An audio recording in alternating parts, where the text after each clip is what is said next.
ya kumwambia Baba, tusamehe, sisi tumekuilia, sisi tumekuwa wezi. Amen.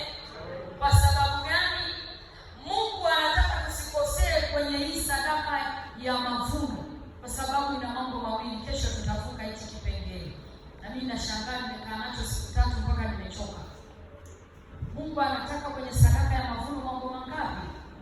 La kwanza, unamshukuru Mungu kwamba Baba, asante, umenipigania mwaka mzima. Yaani hii sadaka sio ile tunasemaga Mungu amenitendea, ameniponya na ajali ya pikipiki, unatoa sadaka. Hii ni ya matukio yote ya mwaka mzima. Kwa hiyo sio sadaka ya kitoto. Unamwambia Mungu, asante kwa ajili ya matukio yangu yote, asante kwa ajili ya baraka mwaka mzima. Ndio maana anasema tusikosee. Mungu alipomweka Adamu kwenye ile bustani ya Eden, alikusudia mema kwake, alikusudia baraka kwake. Alipokosea, sema alipokosea, yale mema yaliondoka, si ndio? Sasa naona nataka ukosee tena. Tusikosee. Amen. Tujitahidi tusikosee ili tuzione baraka. Huyu mwenzetu, baba yetu Adamu, alipokea laana, akafukuzwa kwenye ile bustani, alipoteza sifa ya kukaa kwenye ile bustani ya Eden. Alikosa sifa za kukubalika mbele za Mungu, kwamba haufai kuwepo kwenye hii baraka. Wangapi tumepoteza sifa? Wangapi hatuna sifa ya kukaa kwenye baraka? Mpaka familia wakati mwingine wanasema huyo hafai hata kumpa mtaji. Kila tunapompa mtaji anakula.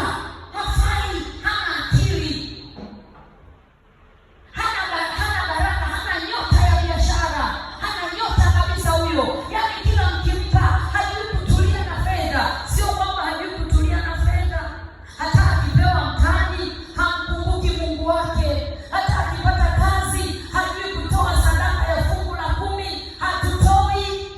Wakati mwingine anasema leo na mimi nitatoa sadaka ya fungu la 10, unakuja na 2000, wakati Mungu amekupa 200,000 kwa wiki nzima au kwa mwezi mzima, na wanajitutumua napeleka fungu la 10, 2000. Mungu anasema mwizi wewe, umeradiwa kwa laana, umepoteza sifa ya kutoka kwenye baraka. Kuna wachawi wamenizunguka kwenye biashara yangu, kule ofisini kuna wachawi. Nataka nikwambie, hao wachawi mpaka wamepata mlango wa kupiga biashara yako, lazima kuna mlango wa laana, lazima hujakaa sawa sawa. Haleluya. Kuna sinziaji mahali kama hapa jamani.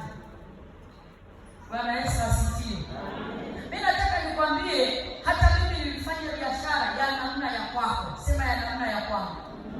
Napiga kazi. Ikifika siku ya kupeleka fungu la 10, naweka kwenye bahasha ya 2000 yangu, yaani naona nimetoa fungu la 10 la kutosha. Naenda na mbele za Mungu, nimekutolea fungu la 10. Maneno kibao. Nikiamka nazidi kuporomoka badala ya kupanda. Nilipokuja kugundua siri ya kumtolea Mungu fungu la 10, kuna biashara nilianzaga nayo kwa kilo 5, lakini ilipanda mpaka kilo 4,000. Kuna mahali watu hawauzi, lakini kwenye maduka watu wanatafuta bidhaa ya Mama Masawe. Unaweza kujiuliza kwa nini fungu la 10? Bwana Yesu asifiwe. Mwambie mwenzako tunaelekea kuomba. Mwambie tena tunaelekea kuomba. Laana inapoingia kwenye maisha ya watu, uharibifu unaingia hapo. Unaondoa furaha, unaondoa amani. Laana ina uwezo wa kuondoa upendo. Laana inapoingia kwenye maisha ya watu, inatafuna ama inaleta uharibifu wa kutosha. Laana ina uwezo wa kuondoa furaha ya kweli. Hivi kama unafanya kazi huoni matokeo, huoni mafanikio, utakuwa na furaha kweli? Halo, utakuwa na furaha? Kama una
umeipata hii siri ya leo, kwamba kumbe siri ya kufanikiwa ipo kwenye kutoa, basi nenda kamshawishi mwenzako, mwambie kuanzia leo tusilete mchezo na fungu la 10. Na Yesu asifiwe. Haleluya. Lakini pia habari ya laana huwa inaharibu mifumo yote ya baraka kwenye maisha yetu. Mifumo yote ya baraka. Fungua na mimi kitabu cha Kumbukumbu la Torati, tusome mistari michache sana. Afu ukiwa na nafasi utaenda kusoma mwenyewe. Kumbukumbu la Torati wa 28, taomba tuanzie mstari wa 15. Biblia inasema, lakini itakuwa utakapotaka kuisikiza sauti ya Bwana Mungu wako, usiangalie kufanya maagizo yake yote na amri zake nikuagizazo hivi leo, ndipo zitakapokujia laana hizi zote na kukupata. Utalaaniwa mjini, utalaaniwa na mashambani. Hebu nisaidieni hapo watu wa Mungu. Maisha yetu sisi ni mjini au